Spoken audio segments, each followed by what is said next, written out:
Welcome, everyone. Obviously, this is an issue that has generated some significant interest. My name is Philippe Holbrook, and I'm the Government Affairs Chair for the Yakima Association of Realtors. I'm just going to make a few introductions to get us started. This is something that we've been wanting to do for a long time. We kind of felt like when this ordinance was initially passed that folks from the county didn't have a very good opportunity to weigh in on it. And so that's what this is for tonight. This is for the residents of the county and those people who are affected by this sort of thing to weigh in. I'm going to introduce a panel of people who have long involvement in this stuff here in the county and elsewhere in the state. They're sitting over here on the side. First is Mark Herkey, who's the president of the Farm Bureau this year. You owe it to yourself to go to a Farm Bureau board meeting sometime. Trust me. Alice Villasenor is a past president of the Realtor Association, has been involved from the get-go in this stuff. And in terms of people who, from the realtors, is easily the most knowledgeable about this issue. Then we have David Taylor, former representative from the 15th District. Did I get it right this time? David, of course, is a water resource expert, and he is someone who is under employment by the Realtor Association as a consultant in water issues. So I wanted to disclose that. David was also part of the legislature that was working on the fix to the Hurst Supreme Court decision. And so he'll speak to that in a moment. Our moderator tonight is going to be Ryan Beckett. Ryan's been a realtor since he, I think, was about 3 years old. He's been involved in the Yakima Realtor Association for a very long time. He's a past president and an incoming president. He's just that kind of guy. So this is sponsored by 5 different groups. First is the Farm Bureau, and I've already introduced Mark Herkey as its president. We also are lucky to have Eric Olson here, who's been very active with us along the way. The Central Washington Home Builders, Tim Lovelace is the current president, and he's sitting with us here tonight.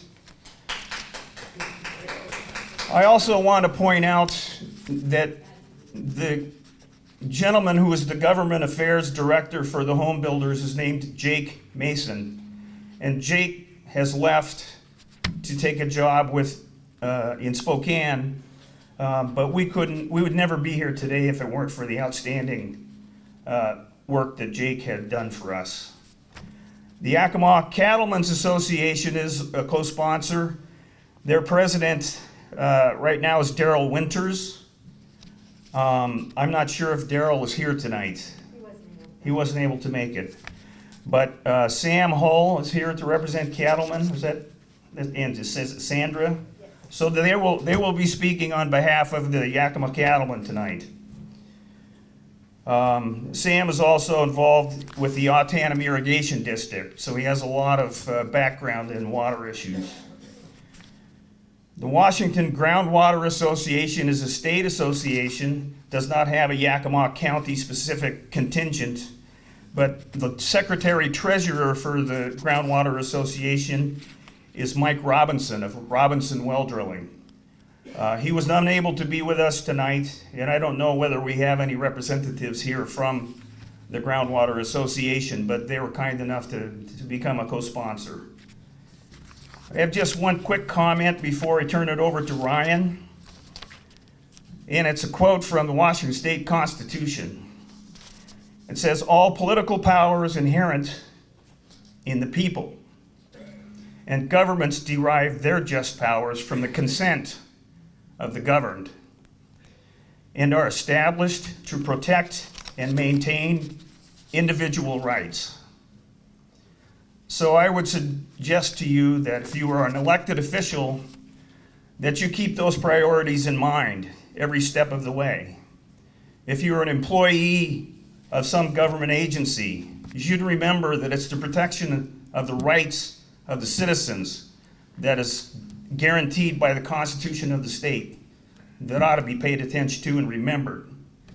And finally, if you're a voter, you should keep this in mind and vote for people who are willing to stand up for the rights of the people that they represent. With that, I'd like to turn this over to Ryan, wherever you are. Thanks. The gentleman who just spoke was Philippe Holbrook. He is the chairman of our Government Affairs Committee for the Association of Realtors, and he's too humble to say his own name 9 times like I would do in front of a room of this size. But Philippe, thank you for your work this year with our association and with our committee. I know there are some elected officials with us in the room this evening. I've spotted a few of them. I hate to call people out because I know I will miss somebody and I will hear about it tomorrow morning in my email. But I saw in the back Mayor Patricia Byers from the city of Yakima. Thank you for being here, Patricia. County Commissioner LaDawn Lindy, thank you for being here, LaDawn. 15th District State Senator Jim Honeyford, thank you for being here. I know all three are here in a listening capacity this evening, which is always nice to have the support of our local elected officials. I apologize in advance if I've missed anyone. Again, I know people will let me know as soon as this meeting is over that has happened. So I'm sorry, but I thank you for being here just as heartily as I thank each and every one of you for taking time out of your Monday evening to be here. I want to begin. We're going to have a couple of opening remarks from David Taylor and from Alice Villaseñor. And so we're going to start this evening inviting David up to speak. Again, if anyone has a problem hearing in the back, please just wave your arms. Our speakers will acknowledge and will adjust accordingly. So please help me welcome David Taylor.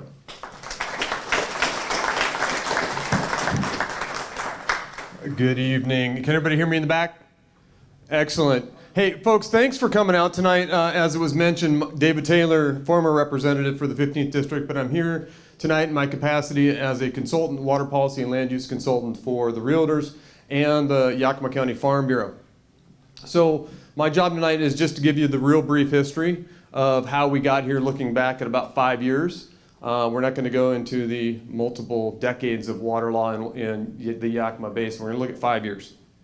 So in 2016, the Washington State Legislature, the Washington State Supreme Court passed their Hurst decision, what's known as the Hurst decision, that was going to dramatically curtail rural development throughout Washington State. The legislature in 2017 began working on a solution. There were members of the legislature led by Senator Honeyford, who said there will be no capital budget until we give a solution for the Hurst decision. After a 105-day session and 4 special sessions that ended in August, there was no solution and there was no capital budget. Fast forward to about December, and suddenly we have Yakima County on the verge of passing a groundwater utility ordinance, much to the surprise of many of us that were involved in that. And as a side note, we believe had there been adequate and proper public notice on that, we'd see a crowd like this versus what was there. That's one of the issues that we hope is rectified through the community forum here tonight moving forward. So the county passed that ordinance in December. Interestingly enough, they had their public hearing. They left the public hearing telling the media and those present, man, we're overwhelmed. We didn't know this issue was as big as it is. We need to do more research. Their research lasted 6 days, and they passed the ordinance the following Tuesday. Okay? We in the legislature in 2018 passed what was known as the Hurst Fix. It allowed counties to rely on ecology rules. It grandfathered existing wells in place. And it did a bunch of funding things that really don't matter here tonight.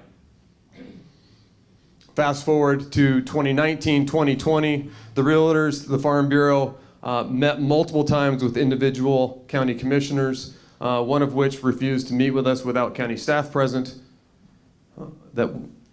Without county staff present because apparently they can't think for themselves. We asked repeatedly, do your homework.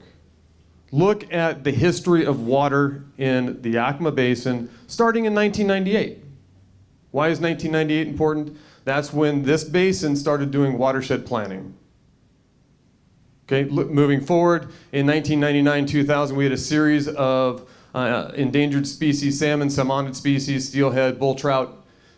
We know for a fact that water resource planning happened in this basin, and just going back to 98, it predates that significantly with even federal legislation. We asked the commissioners, look at the history. What has happened? To date, we've never gotten a response on that. Okay, we've asked them how many millions upon millions of dollars have been spent in the Yakima Basin, specifically Yakima County, for floodplain restoration, for riparian and restoration, for upland habitat. How much money have you already spent to protect water resources and enhance water resources? To date, no response. Which brings us here tonight. What the organizations that are here sponsoring tonight had hoped to do is bring together a community forum to hear from all of you. So we're going to hear stories tonight from individuals who have experience with the water utility, but we want to hear from you in hopes that once this gets out to YouTube, social media, that the county commissioners can see this. And I do thank Commissioner Lindy for being here tonight and listening. Hopefully we can get the ball moving. Hopefully we can get the county commissioners to reconsider this. Open it up for public comment. We believe that there are adequate provisions out there that can be relied upon to replace this groundwater utility, which in my humble opinion is taxation, because there is no nexus to what they're trying to do. Okay, so it's a tax. It's an additional tax on your private property. Okay, that's the brief history. With that, I'm going to turn it over to Alice. She's going to give you her experience as the at the time incoming president for YAR. And then we'll turn it back to Ryan for the rest of this evening. Thank you all, folks. Thanks so much for being here.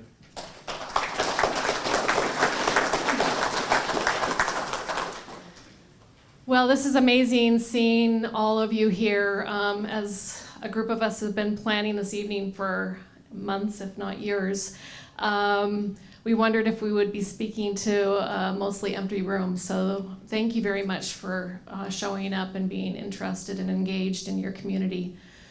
I'm here as a realtor that's been a realtor for 15 years, but I'm also here as a rural property owner with an exempt well. This is a topic that's very dear and passionate to me. We got news not directly from the commissioners, but from the press, that the county commissioners had decided to roll out a new groundwater utility. We got that press release in October. We had been talking with the commissioners at the time, and the staff actually, Public Works Director at the time, Mr. Redifer, and just the month before, we had spoken with one of the commissioners that's still a commissioner today, asking what was coming around the bend. Oh, I don't have details, And lo and behold, they had details, they just couldn't share it with us. The ones that serve the community to sell property, to drill wells, to develop and build on land. The Farm Bureau and the cattlemen who are interested from the standpoint of water issues and senior water rights and their own personal wells, because most of them are rural property owners themselves. And so we approached with a water expert from Washington State, realtors, who is at the ability to come and advise local associations, asked for the details from one of our commissioners in November. Yes? Ma'am, I don't think you should be afraid to state who these commissioners are if we need to be. Please do. Okay. Well, it was Commissioner Ron Anderson that failed to be able to give us any details the month before it was announced in the press. Yeah. So I'm not here to do a bash a commissioner, but I'm willing to be straightforward with the names of people that were involved.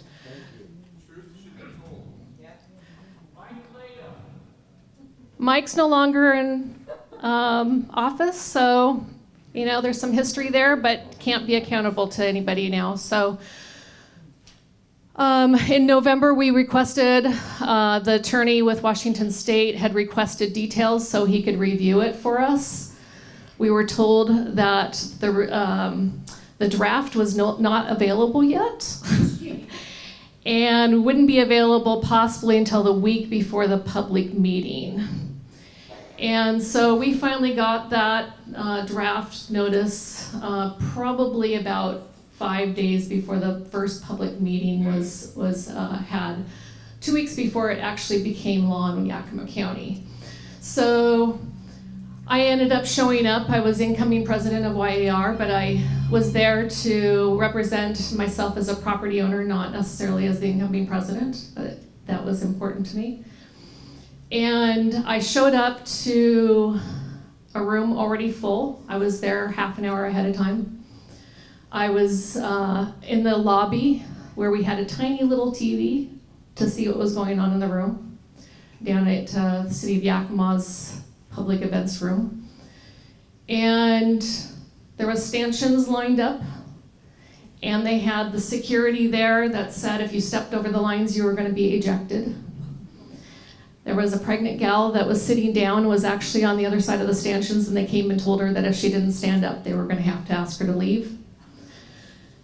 This was the public meeting that the commissioners count on for being adequate to pass something that affected every property owner that needs a well in Yakima County.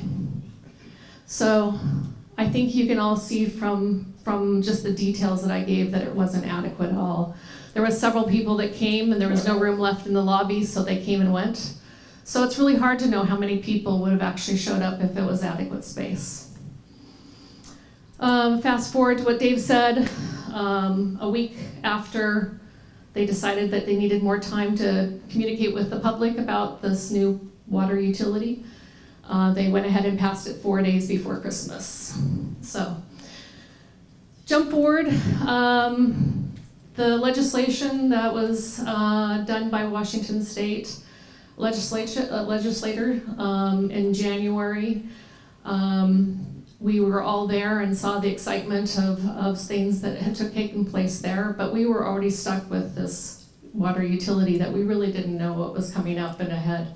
So Yakima Association Realtors decided we wanted to have a task force to follow it and communicate with the commissioners and staff, become engaged. We talked with Dave, who was still a representative at the time, but he was available for us for information. Jump forward to where we are today. We've talked with a lot of people and heard a lot of stories, some that you'll hear for tonight. We're hoping that there are many in the audience tonight that hasn't had a chance to share their story or ask questions, and we're hoping that you engage with that. One story that unfortunately none of the participants either were available or willing to be here tonight is a story that I think all of you, once you hear it, will realize that it just shouldn't happen to anybody. Colleagues had a piece of property out Autanum, just north of Autanum, Mount Tampico area.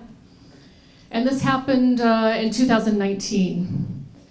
And had interest right away. The property had a mobile home on it in the past. You can still see the foundation in aerial pictures where the manufactured home used to lie.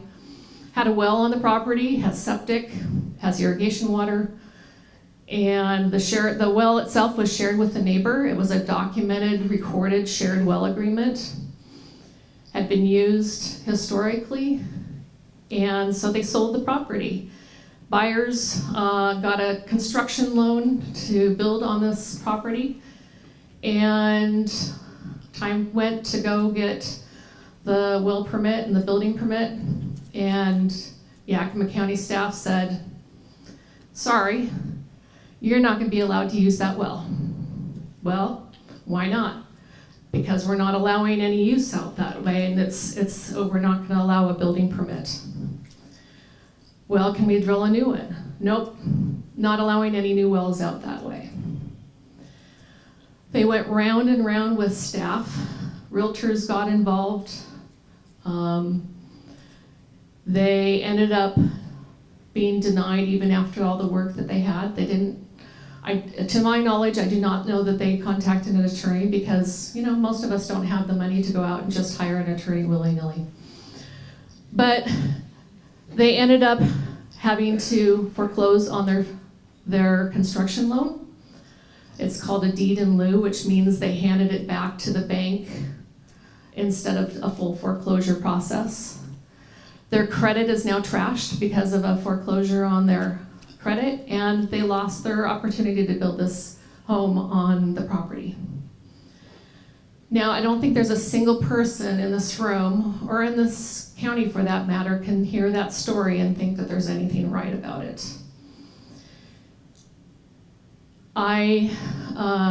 It's just one story of many. Being in the position that Philippe and Dave and Mark have been in, kind of gathering information for this, we've heard stories that we just shake our head about. But that's the whole point of this evening, is to give voice to stories, to give questions and have questions out there. We may not have answers for all the questions tonight, but we're hoping that you engage and put those questions into us so we can try to find answers. And we really want, hopefully, some action to happen after tonight, that people call their commissioners and demand some change here in the county. So with that, I'm going to hand it over to Ryan. You taking over from here? Yeah. Thank you for listening to the story and for the history the way I saw it over the last 4 years. Thanks.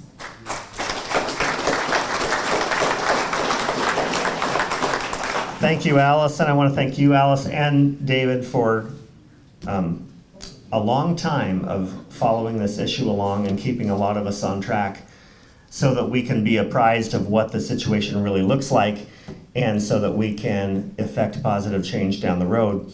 One of the things this group wanted to do tonight, this collaboration, well, there are two things. We have a number of organizations, as you've heard, cattlemen's and home builders and realtors and a number of different organizations that we're trying to just get everybody in the same room and on the same page so we can all move forward from here. But the second thing that we're trying to do is give everybody a chance to ask questions and to make input as is appropriate.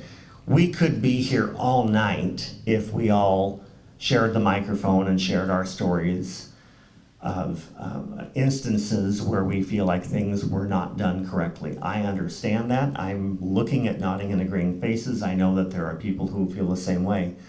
What we're going to do first, before we open it up for public comment and for questions of the panel that is here tonight and is able to answer questions, is we're going to ask 4 different individuals to come up and share their specific stories, much like Alice shared the story of her colleagues down the road. So to begin with, I'd like to invite Riley Wilkinson to come up and share his story as a property owner and home builder in the Yakima Valley. So please help me welcome Riley as he shares his experiences tonight. So Ryan told me this was going to be a small event,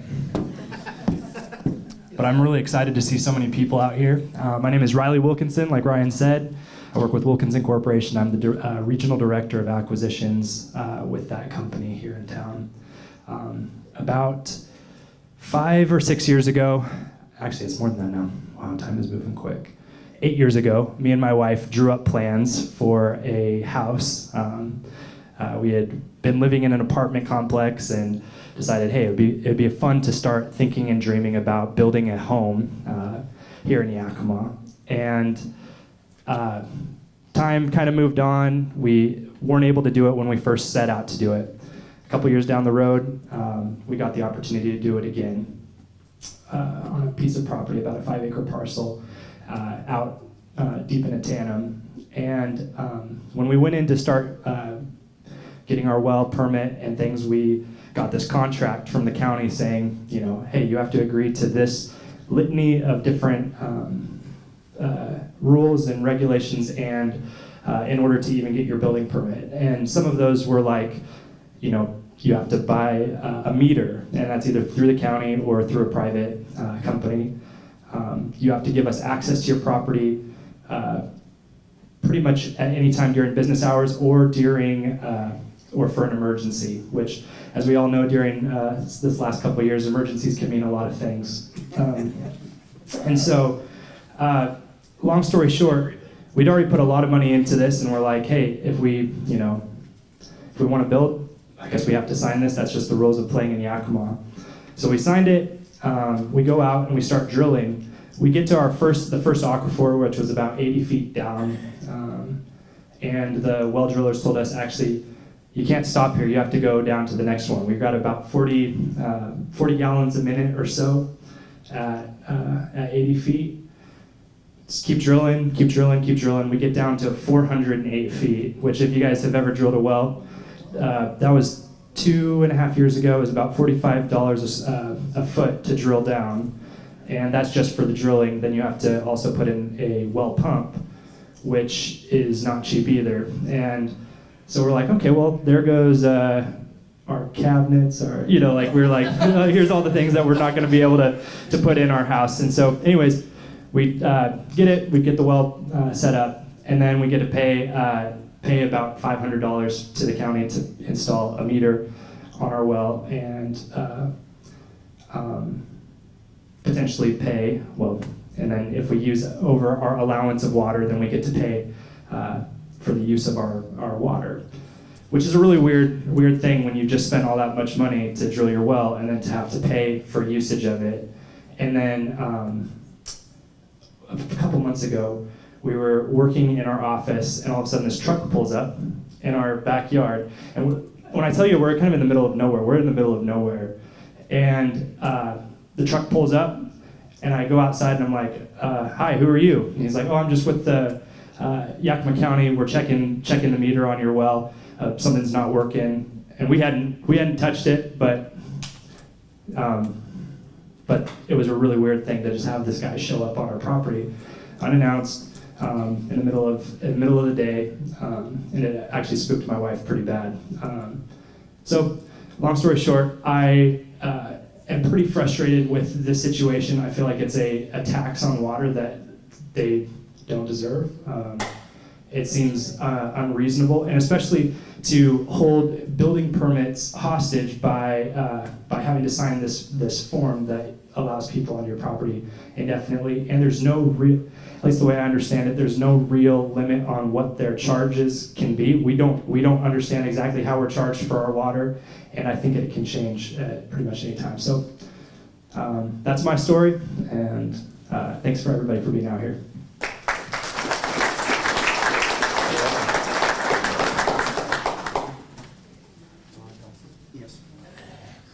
Thank you, Riley. Our second individual to share this evening is Ron Pelson. Ron, please come on up and share with the group. Thank you, Ron. Thank you, guys. I've been involved with this as a member of Home Builders. I sat on the board of directors all the way back to the moratorium with Kittitas County. Home Builders have been yelling and screaming, trying to get everybody involved since then because it was coming. Because before Department of Ecology chose to do the moratorium in Kittitas, they hired or put on retainer every water attorney in the state. So they've been playing dirty since day one. Maria Campbell was running the department when that happened, just back history. As well as the Department of Ecology is known since 1972. The Yakima River Basin has been over-allocated water rights since then, and has chosen when water rights were relinquished to go ahead and sell them and make money off of them instead of shredding them so we weren't over-allocated. So they're the ones pushing it. They're the ones that created it to start with. But story-wise,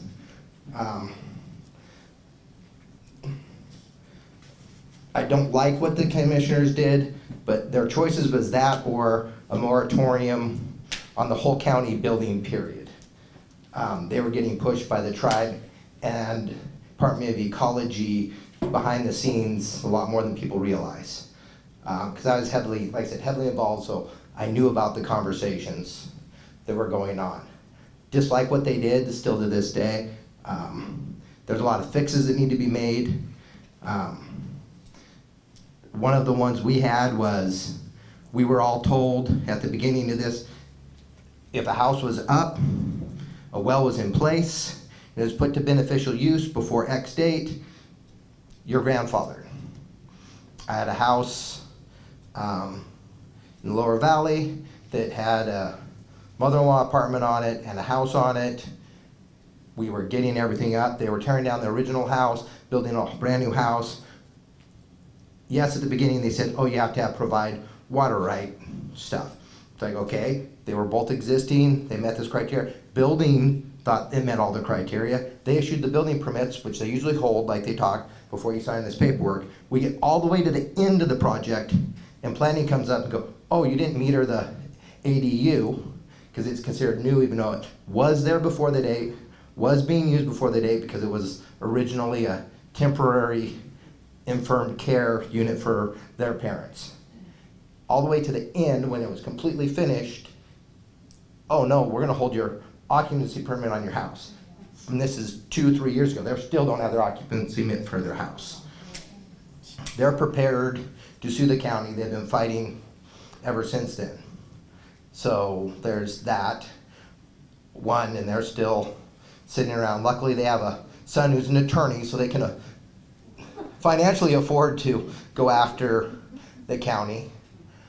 Tried to work with Mike Leda before he left. We tried to work with Ron Anderson, talked to all of the different departments. And I asked point blank, I go, why isn't this grandfather? Well, because it was originally a temporary unit. I go, you guys didn't think about this when you're writing this up? Oh, we missed it. I go, then fix it. We're only, when going from a mother-in-law to an ADU, because mother-in-law is what, as I call it, or infirm care, it was the only way you could get an extra dwelling unit on your property back in the day. Now, they have the ADU, and they've eliminated that code, so you can't do temporaries anymore. It's either an ADU or nothing, which is actually better in the long run. But all of these, there's only, at the time this happened, there was only 85 in the county. 85 that not all of them would get converted to ADU. They should have just included them in all this. They could still go back and include them, but they've bowed their backs and have decided not to. And like in this case, if they would have done their jobs at the beginning and held the permits on the renovations to the ADU, make it qualify, it would have cost $5,000 to meter this. At this, what? What is ADU? Auxiliary dwelling unit. Auxiliary dwelling unit. But since they waited all the way till occupancy, it was literally about $20,000 to go back and add a meter. Because they have to rip up a driveway, rip up a whole bunch, completely change the plumbing that's all underground, the way it's set up, where when it was all exposed, it would have been easy. And to this day, the county won't back down, and we're still fighting with them on that one. I know people want to know, because I have another one that we probably should have done slightly differently, new project and everything else, but she's got livestock, a horse on the property. Livestock, you can still drill a well for livestock and pump up to $5,000 a day, and it is grandfathered. Because it's the only part of that 5,000 gallon a day state law that was passed that was ever adjudicated all the way to the Supreme Court of the state and proven if you have livestock, you drill a well, it's exempt, it can't be metered, that can't do anything to you with livestock. So if you're building a new house, you're gonna have livestock, you can come off and meter it before the meter for your livestock. They will disagree with you, but That's not what the state law says, all the way to the Supreme Court. I've wanted the several state organizations to take, because the way the law is written, it lists houses, cattle, and like 2 or 3 other things under that 5,000 ordinance. Like I said, the cattle, some reason in the 30s and 40s, was ran all the way up to the Supreme Court and was adjudicated. I thought that should be enough. Couldn't get the state. They were afraid at the state level, if they ran it all the way up, if they lost, it would make things worse. Is what everybody says, because they're afraid they'd overturn the cattle one and completely wipe out the way the 5,000 is written in state law now. Is why so far nobody's wanted to fight that all the way up to the Supreme Court. Because I asked, because also right in the middle of all this, I was second vice president for the state BIAW Home Builders Association. So I've been in the middle, happen to be in the middle of all this.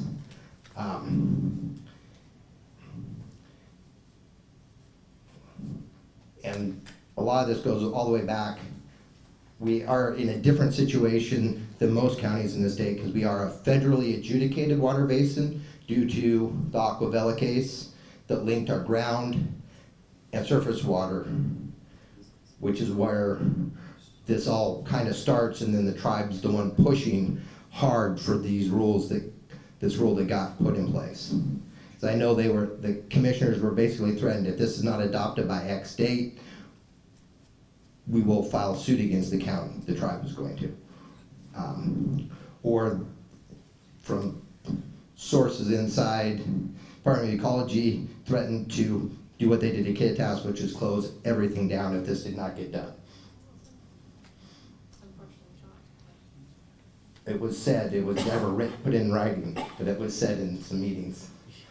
And behind closed doors, because I know 2 or 3 Department of Ecology people that were planning all this stuff.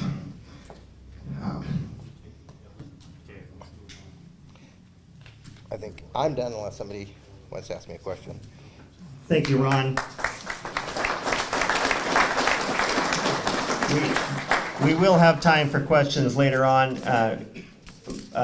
but of course, the question about the ADU and the mother-in-law issue is near and dear to my heart, because I'm sure my mother-in-law will be watching this on YouTube at some point. So, of course, Judy, you're always allowed to live next door to me if you're listening or watching this someday down the road. We'll deal with that later. It also, this conversation, always reminds me of these certain random things that come up. And of course, it was William Shakespeare who said, "The people are like water, and the ruler a boat. Water can support a boat or overturn it." William Shakespeare was very, very wise for a large number of reasons, but we'll come back to that in a few minutes. But our third of our 4 speakers, specific speakers tonight, is Kathy Backstrom. Kathy from Valley Town. Of course, she sat in the very back, so we'll all sit here and let's all just chant Kathy as she walks all the way down here. Welcome, Kathy. Come on down. The price is right.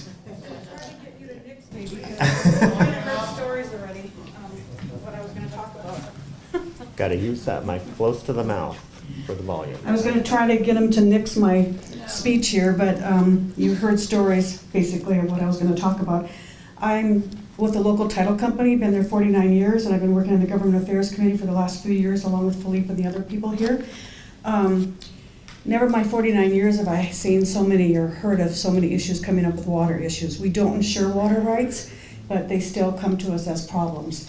I had a gentleman from Seattle call, very angry, in the spring, it was last spring, calling. He had bought some property for $90,000 up in the Uptanum, Weenass area. Closer? Yep. Okay, closer, sorry. He spent $90,000 on a piece of property. He was gonna build his family a cabin. There were other cabins and houses around it. Never thought about the water issue. Went to get a building permit, and of course it was denied. He was very upset, thinking that we should cover him, but we don't insure water rights, like I stated before. And I called the county and pled his case. And even though there was existing wells and cabins around his area, he now owns $90,000 of land up in the Uptanum, Weenass area that he can't do anything with. So I'm not sure what's gonna happen. He talked about getting an attorney, but after him talking with the county, I think he dropped it. Another story I was gonna tell you about the ADU unit. Some people down in Zillow have had a well since 1920 on their property. And when the mother got sick, they put a mobile home in. The county agreed and permitted it. Everything was approved. The mother lived there until she passed. When she passed, the county agreed to let them use that mobile home as an office. They subsequently had moved into the mobile home while they were remodeling their house. And all during this time, the county said, fine, no problem, no issues. Once they went ahead to move back into their house after it was remodeled, the county said, oh wait, the rules have changed now. You can't have water to the mobile home. Even though the well has been there since the 1920s, 2 houses used that well for years and years, and now, unless it's metered and monitored, they can't use the water to the office. So 2 families used the well for 2 years, for years. It's been there since 1920, and now all of a sudden, they can't use the office because one person might be in there during the day and they can't flush the damn toilet. Excuse my language, but anyway, so basically, that's kind of my story. That's I kind of had more stories about the wells and the ADU issues, but they've all been covered right now. So I'll give the microphone back to Ryan, and that's my story. Thank you, Kathy. Kathy is a valuable resource when it comes to the title insurance world on properties here in our valley, so she may come back into play here for some questions later on this evening. Our 4th speaker here this evening, and there will be an opportunity for questions after our 4th speaker. We'll talk more about the ground rules for that in a minute, but our 4th speaker tonight is the president of the Yakima Farm Bureau, Mr. Mark Herkey.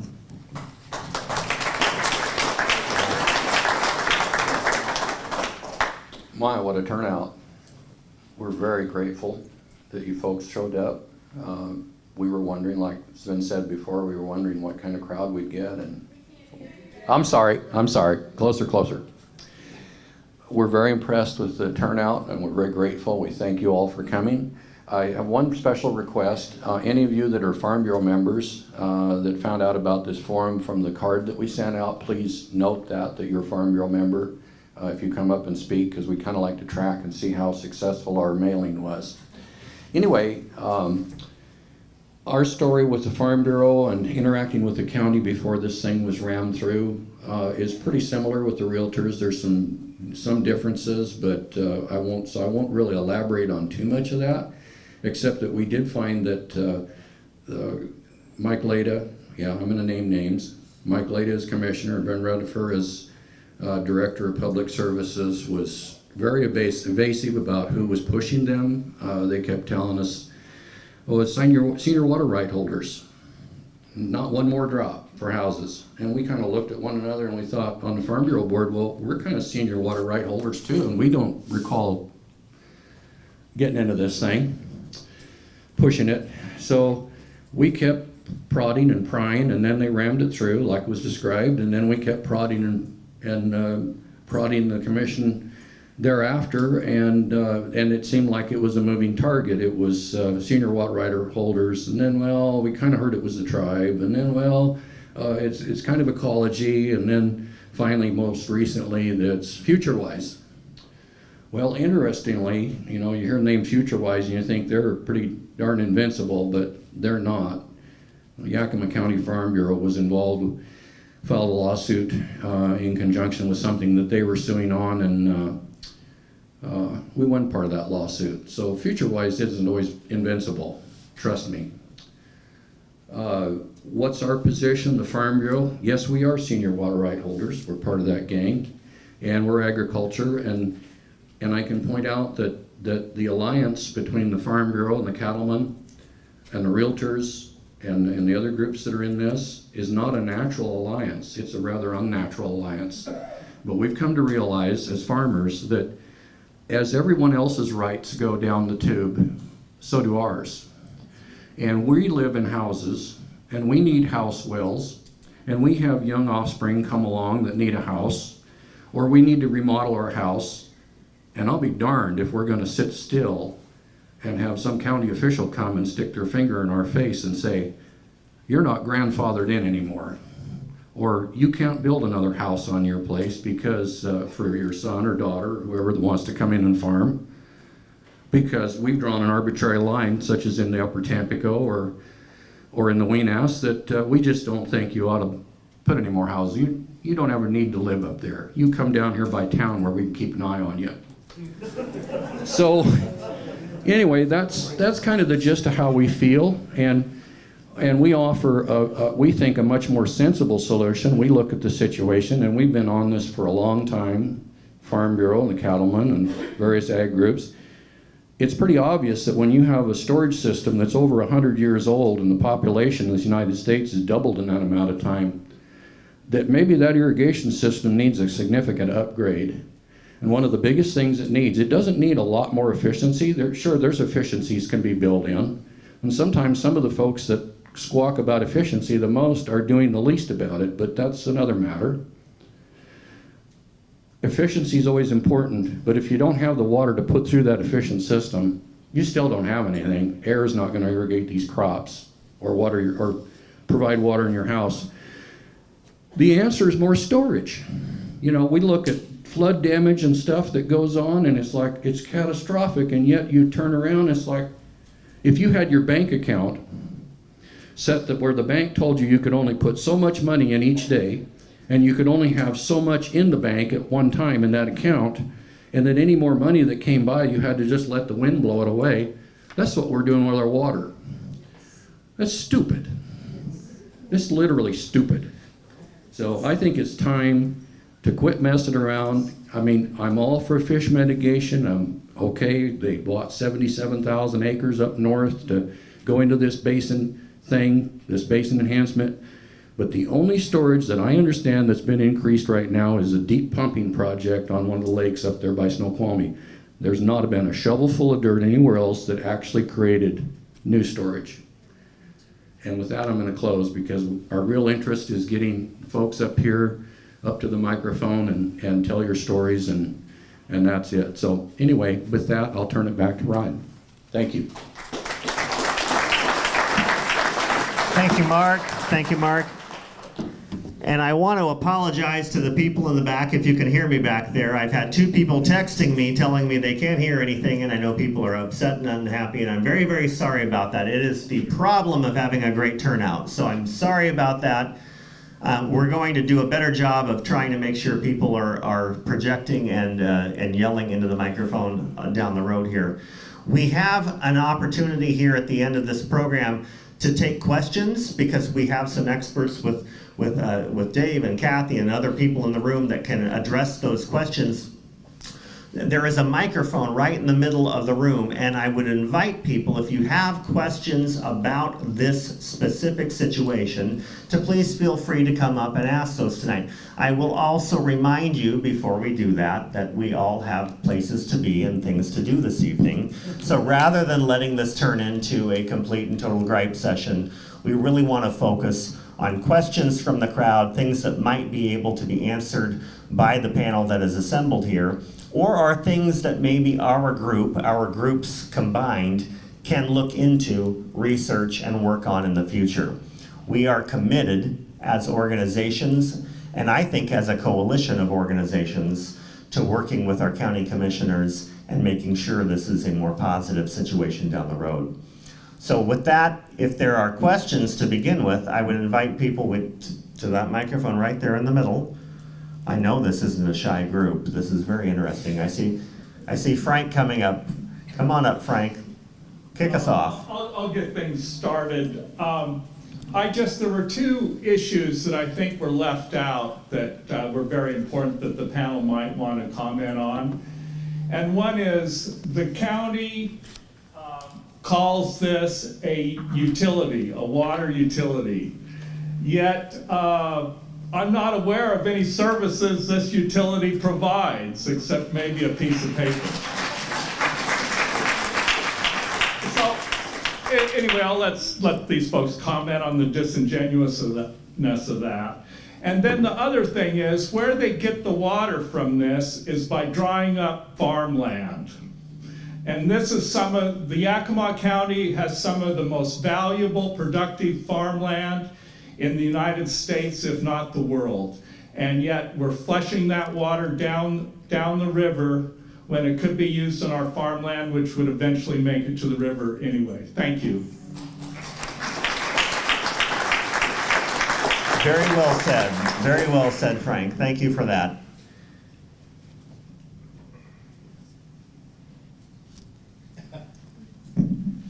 Thank you, Jim. If nobody else is, I want to recognize David Taylor as the one that negotiated the Hurst Fix bill and did an excellent job.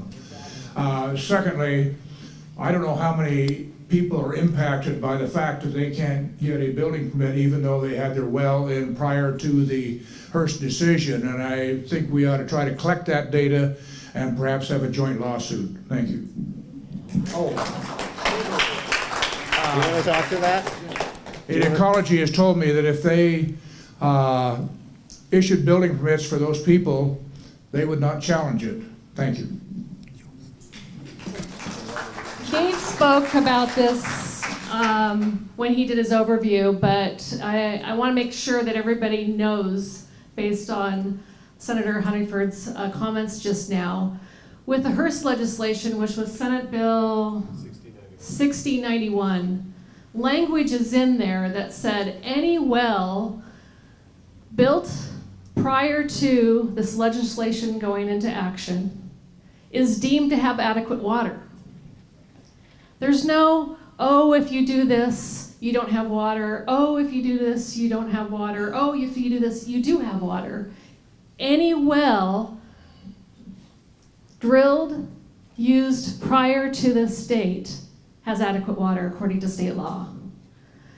So what Yakima County is doing is contradictive and contraactive to state law. What is the date? January 2018. January 18th, I believe. So there's a lot of wells that we've talked about tonight that fit that category. We can talk more, but go ahead and speak. Nobody's brought up anything about surface water or groundwater. And so the whole thing stinks because the DOE did their 7-year survey and spent all these millions of dollars. And guess what they come up with? Either all the water's going to the river or from the river. Which meaning that all the water's connected. Because even if you're a senior right water holder, or you're talking surface water, right? Yeah, that would be surface. So that just give them the green light to say it's all connected, so then they can sell you water. It was all crooked. You know, if this had any bearing on any of the water, you know, that people put in for irrigation water rights, a lot of these farmers had to drill and case with a 4-inch annulus space down to 600-800 feet and sometimes further to draw from an aquifer that would protect, and all the dairymen down around Sunnyside and Granger, and there was numbers of wells through the 80s that had to drill and case halfway to China. And it was a good thing because it protected the domestic water users, that they wouldn't, you know, mess with their groundwater. But so that being said, you know, they're worried about all the water being connected, but yet they're making you drill and case down into the 2nd and 3rd basalt layers. And even the health department guy that doesn't know nothing, he's always wanting you to go down and find a confining clay layer to land your pipe in. Well, if it's all connected, why is he talking this stuff? So you guys are missing the point. They're talking about all the water being connected, but yet it's not all connected. Otherwise, you wouldn't have artesian wells coming from the river. So, and the bottom line is that the only thing that DOE knows is what the drillers tell them with their turning in your water well reports. And they're light years ahead of the health department in the Yakima County. Sir, I want to thank you for those comments because you're spot on. Okay, what he's referring to is the USGS study that Ecology put together back in the early 2000s. Ecology likes to claim that all surface and groundwater are interconnected. They will privately admit that there are confined aquifers throughout the Yakima Basin that have absolutely no connectivity. What they rely on is the one molecule rule. If a single molecule of water somehow makes it to the surface from 800 feet below the surface, it's interconnected. So wet. You're 100% right. It's the flaw in the process. But Ecology does in fact admit there are confined aquifers that have absolutely no connectivity. You want to talk about the adjudication being surface? State versus federal. Sure. They've asked me to speak just real briefly on the adjudication. I think it's important to note that the Yakima Basin adjudication is a surface water adjudication conducted in state court. It's not a federal adjudication whatsoever. Federal agencies were involved, but there's a vast difference between a state and federal adjudication. State adjudication does not require the tribes to prove water. Federal adjudications do.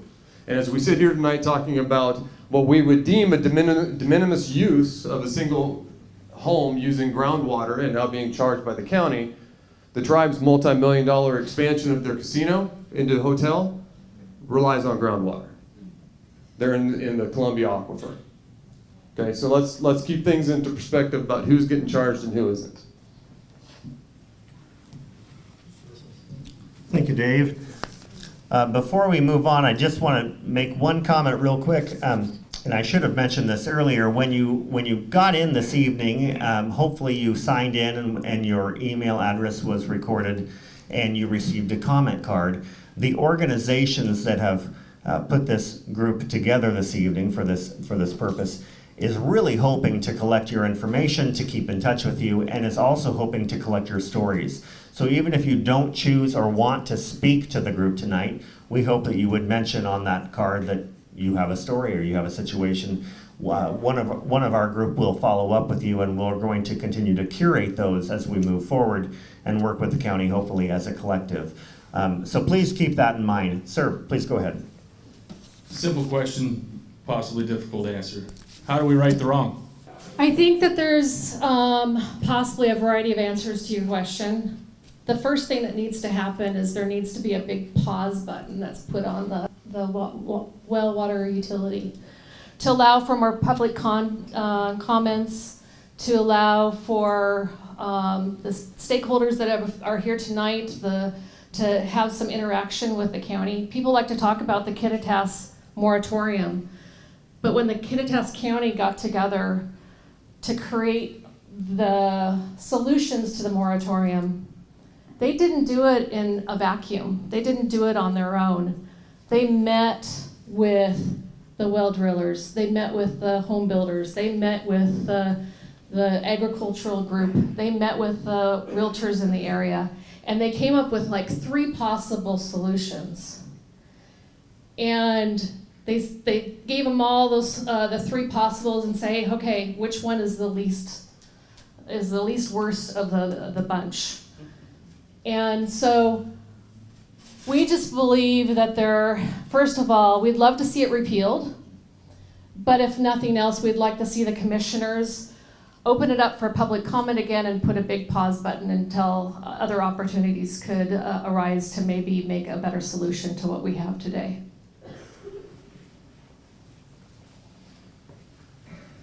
But that takes you contacting your commissioner and telling them that you're not happy.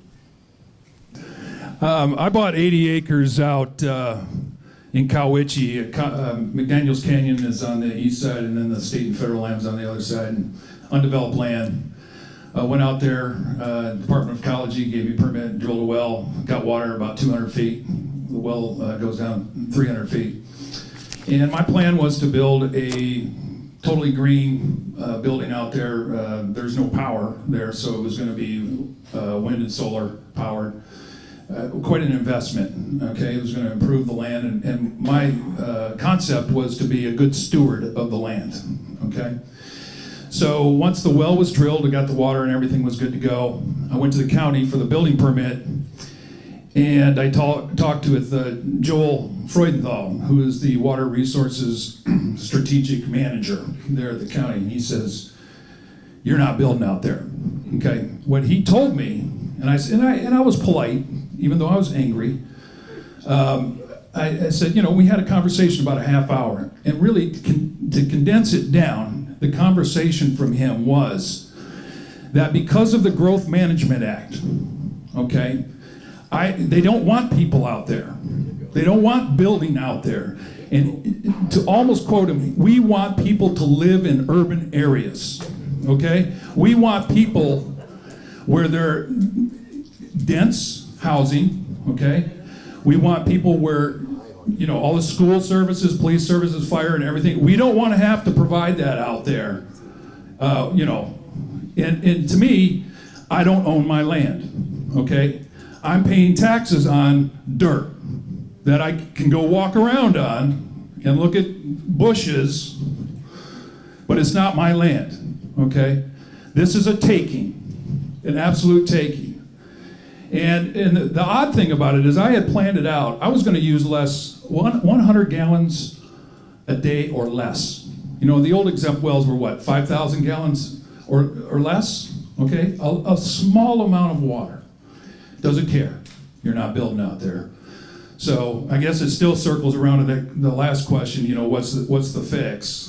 But I think that these stories are important for our. They're not officials in my book. They're public servants. Okay, and we need to start using that language. But they need to know too from us what the problems are. The interesting little twist on that is that there's an old cabin on my property with an old ruined well, right? So that you would think that there's a grandfather. It didn't matter. Didn't matter at all. And this is our, county public servant telling me no, like a parent. Okay, so that's my story, and I'm sticking to it. Very well said. Pete? Okay, good. Eric Olson, north of Sela, ex-beekeeper and tree fruit grower now. I am passionate about this, and I have fought this thing tooth and nail from day one with zero cooperation from the commissioners.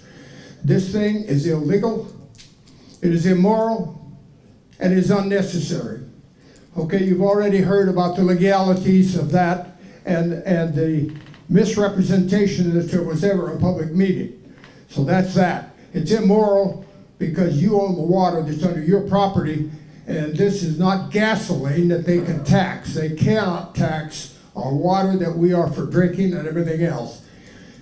Bigger than that, it's unnecessary because EPA's own figures are exempt wells in this basin represent less than 1% of the water usage. Now you're going to rip the residents of Yakima County for less than 1%. That's a drop in the bucket. So the fix is really easy. Throw out the commissioners and get some in there that will repeal this thing. We're going to wrap up with July.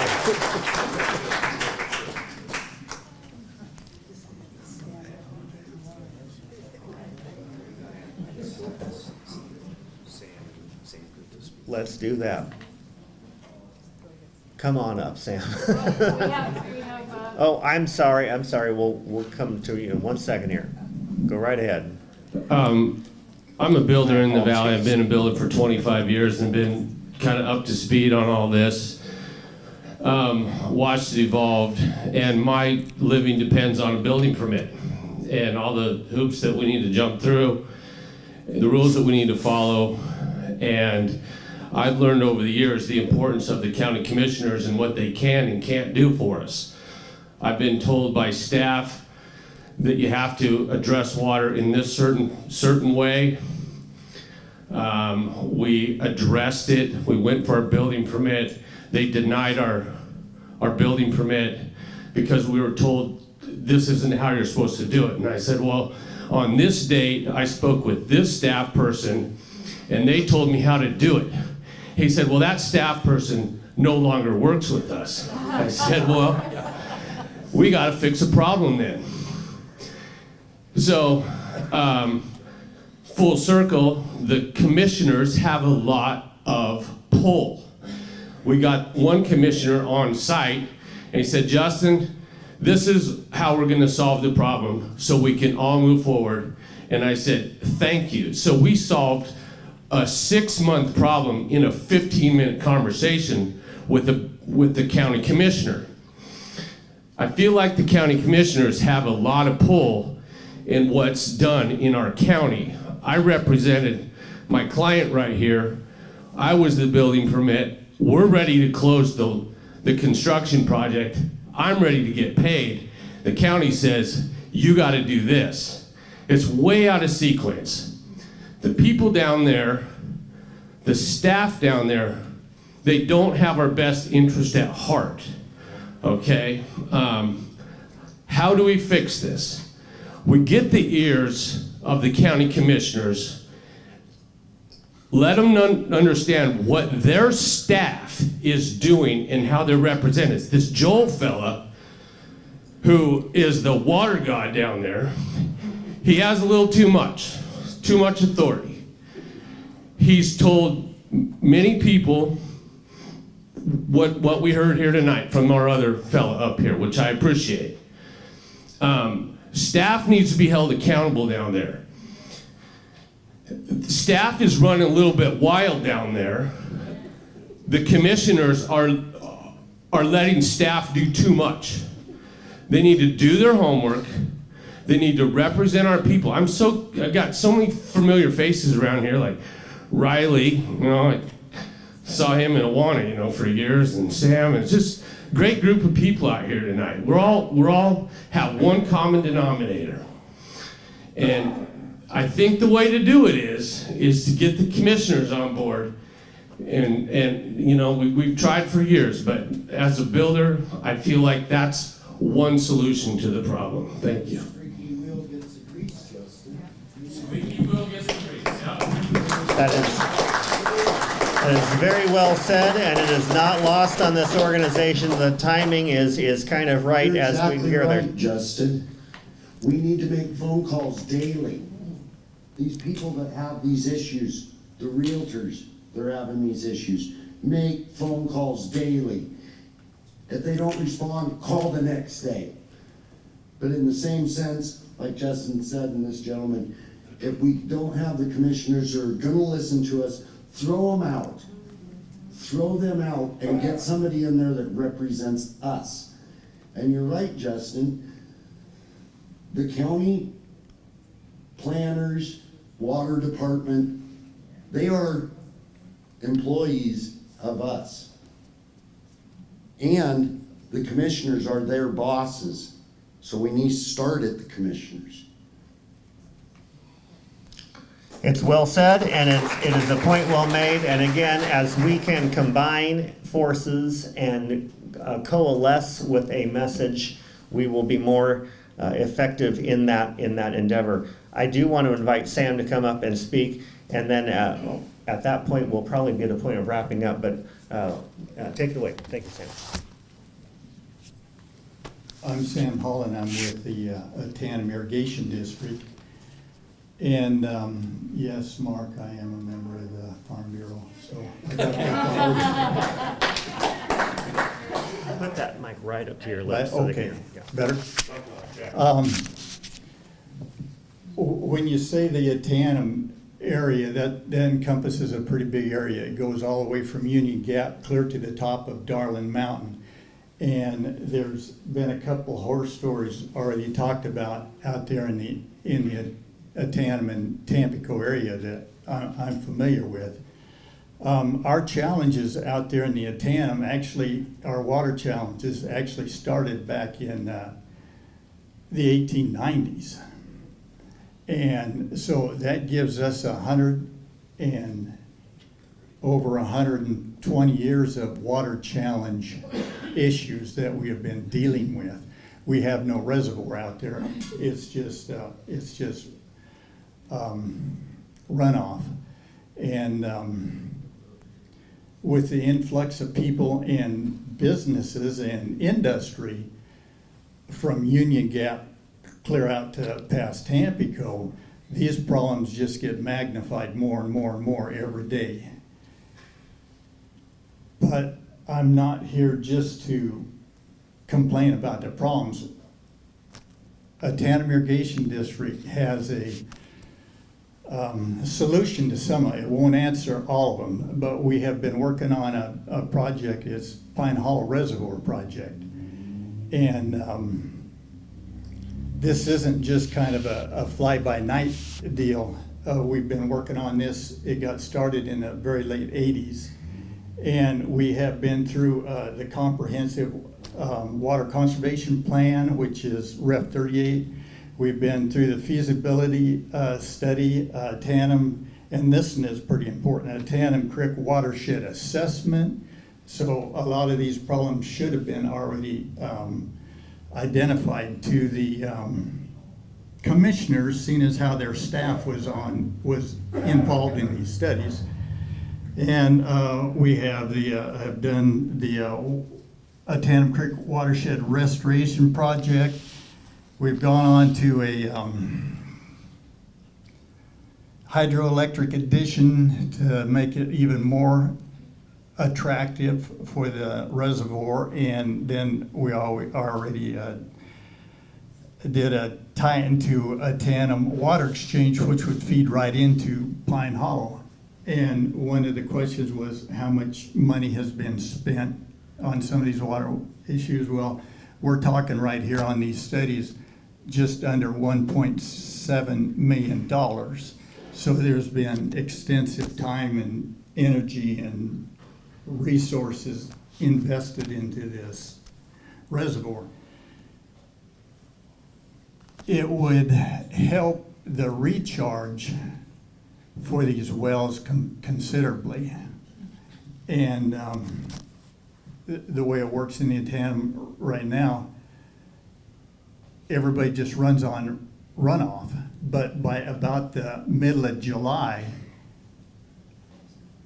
the creek is down to minimum flow, so there's no diversion either to the Yakima Indian Nation or to the north side users. And so basically the water, the surface water is done and everybody has to start pumping wells. And like the comment was made, it's all interconnected. No matter how deep the wells are, if they're shallow domestic wells or deep irrigation wells, in one way or another, they're connected. And the interesting thing is, there's a moratorium out there west of Atan, the little town of Wiley City, if everybody's familiar with that. There's a moratorium on these wells, and that was talked about. But why didn't they put the moratorium down in Union Gap area? That's my question. I mean, they go up there and they pick on the little guy, but hey, let's shut it down there where the problem is. But no, that's not going to happen. Anyway, Pine Hollow is a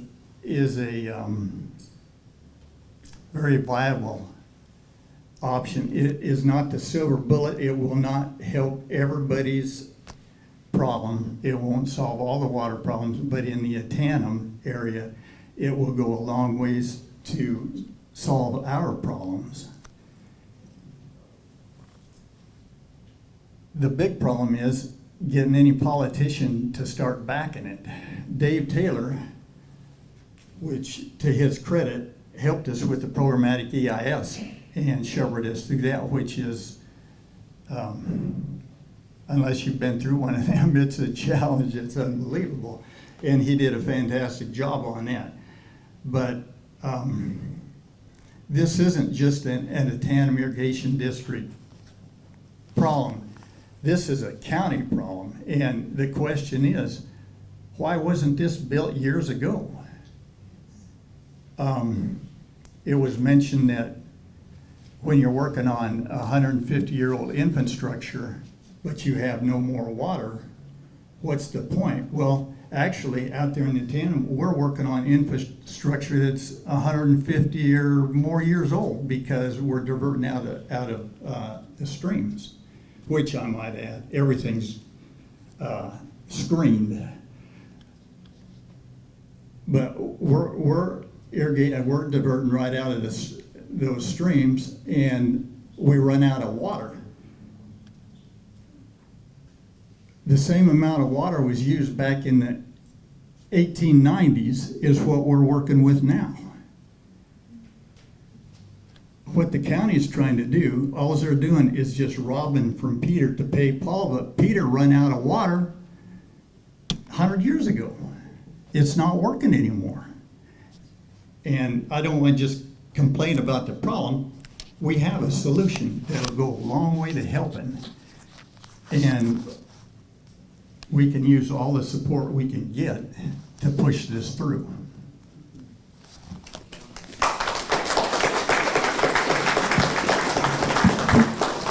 I have just one thing here.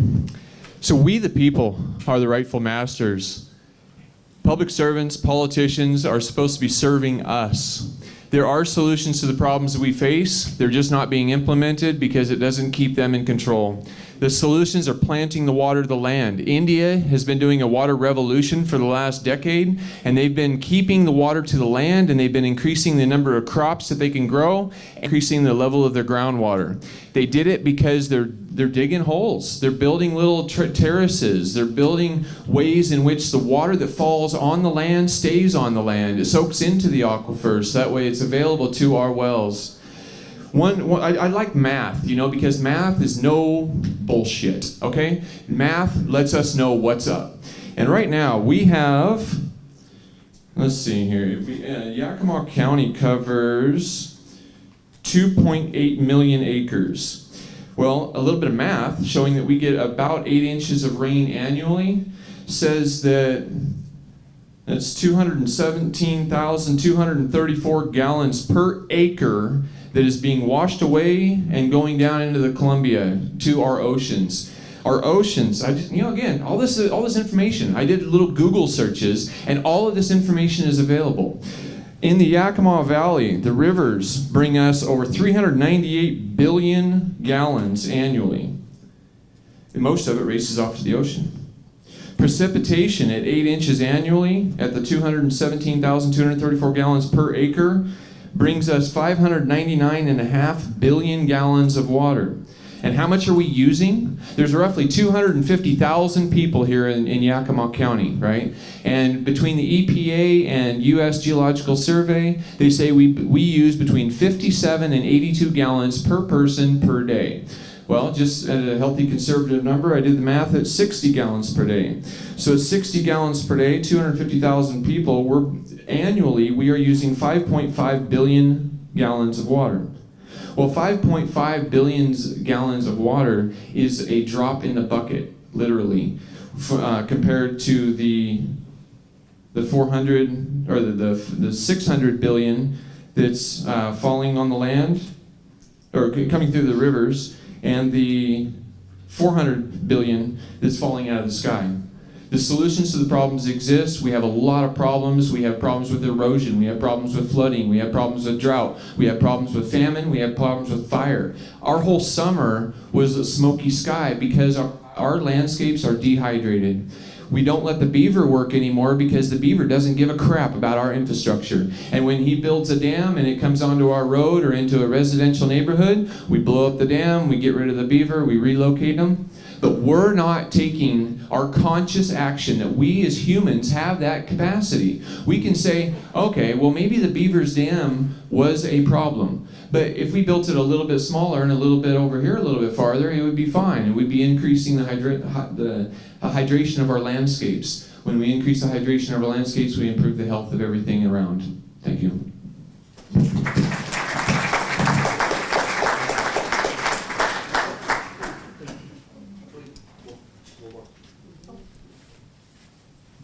We have somebody else?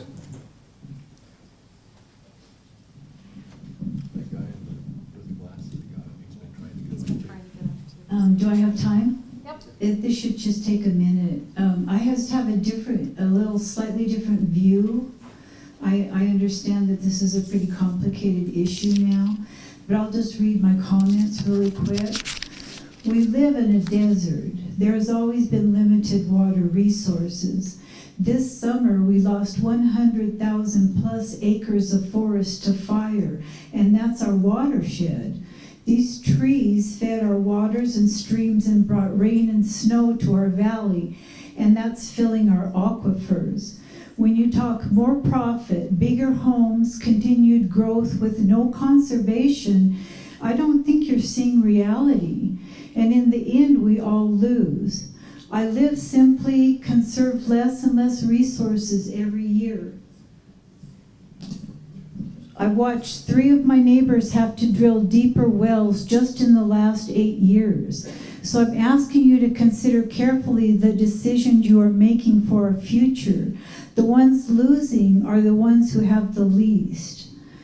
And I just want to add, may the decisions we make today be the good we see tomorrow and on into the future.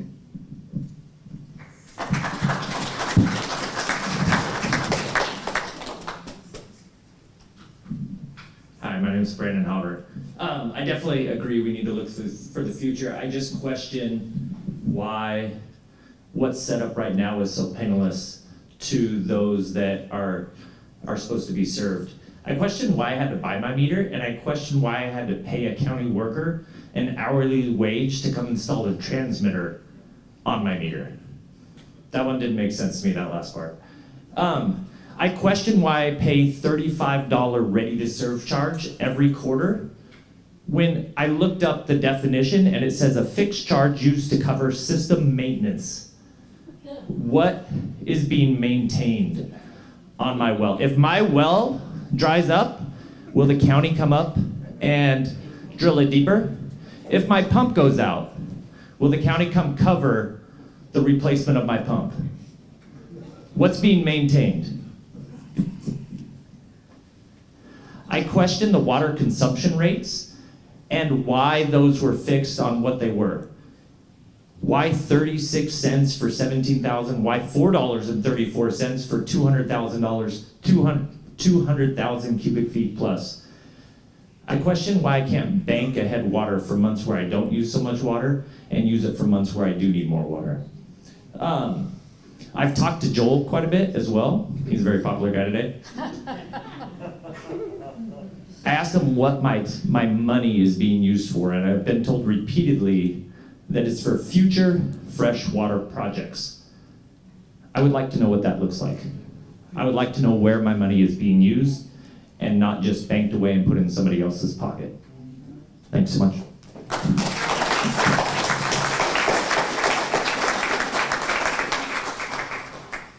You know, the utility that we've talked about tonight, it's just a service.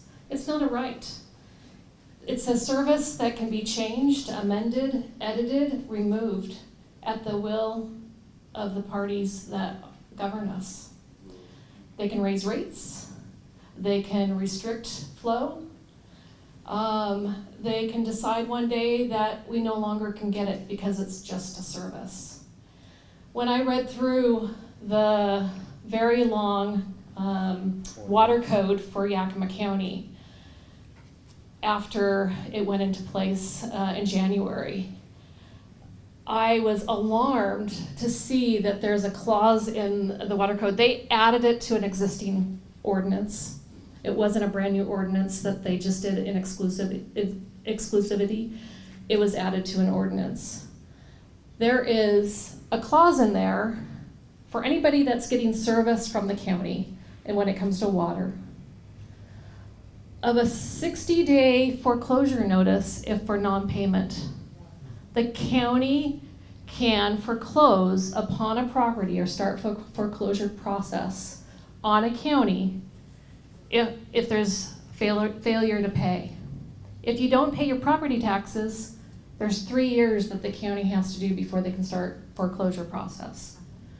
I was asked the question back 4 years ago, why on earth do we even have something? Oh, it's just a part of an old rule. It's never been put into place. Well, guess what? It's there. It could be used. And a service that provides a necessity for people to live should not be under threat of being amended, edited, or removed at any time in the future, let alone foreclosed upon. Thank you.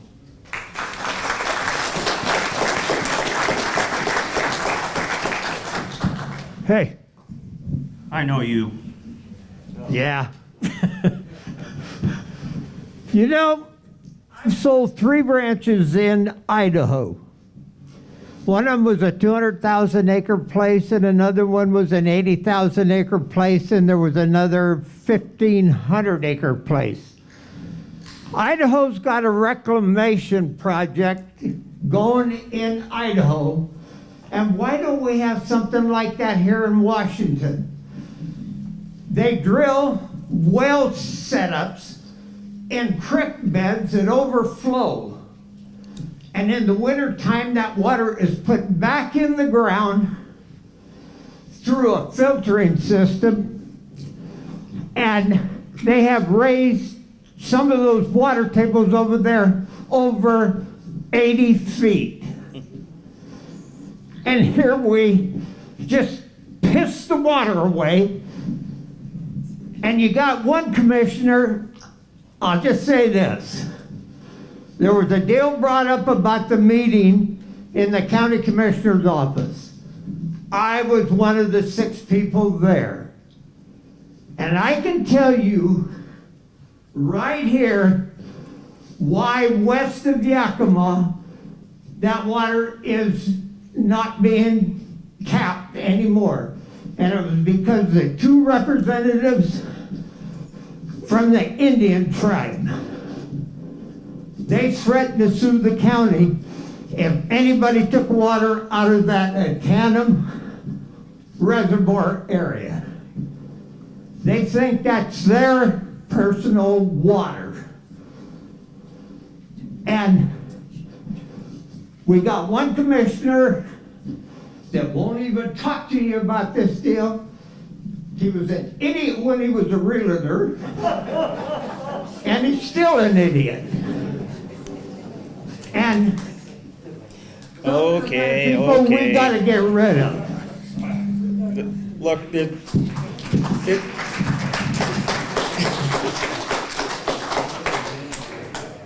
Patrick he's the real deal.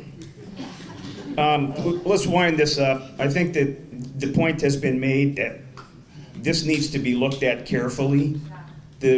Our task force met with all of the commissioners and with Autumn Torres, and Ron Anderson refused to come without his staff.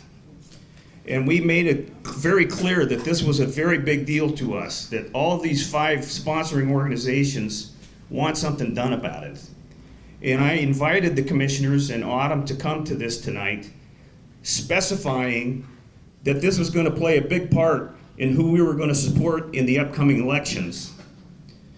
And, you know, whatever you think about One America and the deal that the commissioners struck with them, from my perspective, the good news that everybody has to run again next year. And we wanted to do this forum now in anticipation of November's election, and we did that very pointedly, very much on purpose. And the same thing is going to hold next year when all of those 3 people have to run again. And, you know, hiding behind the skirts of the staff is no longer going to be an acceptable stance for a county commissioner going forward. And the only thing that can be done is you've got to get involved in the election, give money to candidates who you trust, and then hold them accountable to represent you and not whoever is telling them what the rules are in their office. I've sat through innumerable meetings with Mr. Anderson over the years, and he was in my position. He was chair of the Government Affairs Committee for the Realtor Association.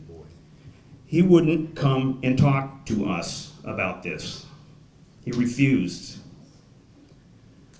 And so that's the kind of behavior that says you don't really care about your constituents. You're alienating the people who should be your biggest supporters. And so let this be a warning to anybody who's running. We're taking this stuff seriously. This is a canary in the coal mine about a way of governing that is no longer acceptable. And if you feel strongly about that, then get out and vote. And get out and support the people who are going to follow their responsibilities to the citizens of the county. Okay.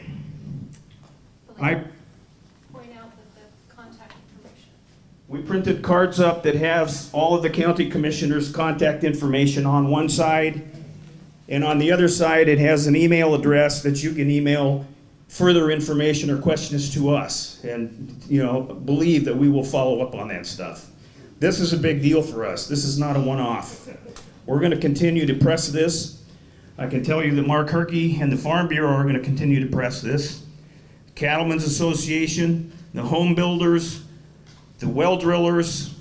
This is serious business. It's time now to pivot to them to be responsible to the people who put them in power.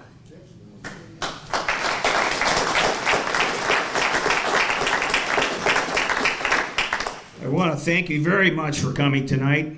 I appreciate the fact that Mr. LaDon Lindy showed up tonight. I appreciate that Autumn also showed up tonight. And I can tell you that this has been recorded and will be available on the Realtor Association YouTube site shortly. Commissioner McKinney said because of open meetings issues, she wasn't going to be able to be here, but she would listen to the recording as soon as it was available. One last comment? I would like to thank the community here in the county and the state and my fellow neighbors near and far. I just got back from Albuquerque, and I've been nominated to be a part of the Native American Indian subcommittee of the federal government. And the main thing I'm coming this way for is for one treaty, a treaty that doesn't have a constitution, and that's the Yakima Nation. Since they don't have a constitution, they are subsidal. Every treaty is different, every tribal government is different. And the representation of the data was unrepresentative. I have a master's in water and water security and waste and community development. I'm trying to do a federal grant to establish a tribal-owned biomass, but the federal government will honor the grant, but the state and the tribal got me into this whirlpool. How could I contribute to my own community with jobs and careers when the state and the tribal are stopping an individual like me for using my own tribal land that I'm paying water tax to Union Gap? I got the horse saddle, but I don't got the horse.